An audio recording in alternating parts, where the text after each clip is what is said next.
السلام عليكم ورحمة الله وبركاته. أهلا بكم في قناة عالم تصليح الساعات. هنتكلم يا جماعة عن حاجة مهمة جدا.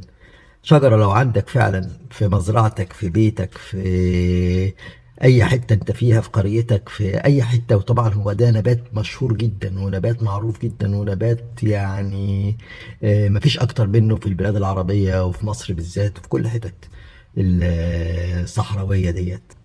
لو عندك النبات ده فعلا يبقى عندك كنز كبير جدا، وكنز يعني ما يخلصش، وكنز رائع. يعني ولو نزلت بيه على الاي بي او نزلت بيه على السايتس، الماركت بليس والحتت دي، هتقدر تبيع منه حاجات كتيره جدا وهتكسب منه كتير جدا. تعال نشوف ايه هو النبات ده. يا جماعه النبات ده زي ما احنا قلنا، يمكن عملنا حلقه قبل كده، عباره عن سيقان عاديه خالص اهي زي ما انت شايفها، بتتباع بره يعني بطريقه لا تتخيلها، يعني غاليه جدا. وشوفوها على الاي بي. النبات ده بناخد الساق بتاعه، السيقان العيدان بتاعته فيها ميزة كبيرة جدا جدا، يعني زي ما انت شايف كده. النخاع بتاعه او البيث وود بتاعه، بص،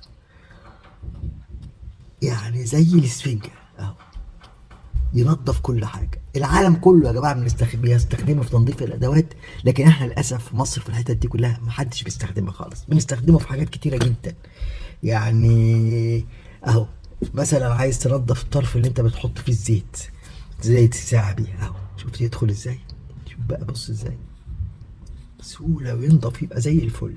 طب انت عايز تزيت دي، احط نقطة زيت اهو، زي ما انت هتشوف كده اهو. شوف اتشرب الزيت ازاي، شوف الزيت اتشرب ازاي، ونقوم ايه، حاطين فيه حاجة اللي عايزين نزيتها اهو. مثلا عايزين نزيت المحور بتاع ده، وزي ما انت شايف المحور الكبير ده، بص كده من الجنب هنا اهو، ادي نقطة الزيت هنا اهي، هندخلها كده زي ما انت شايف اهو. دخلها تاني، دخلها تالت، تنضفه وتزيته.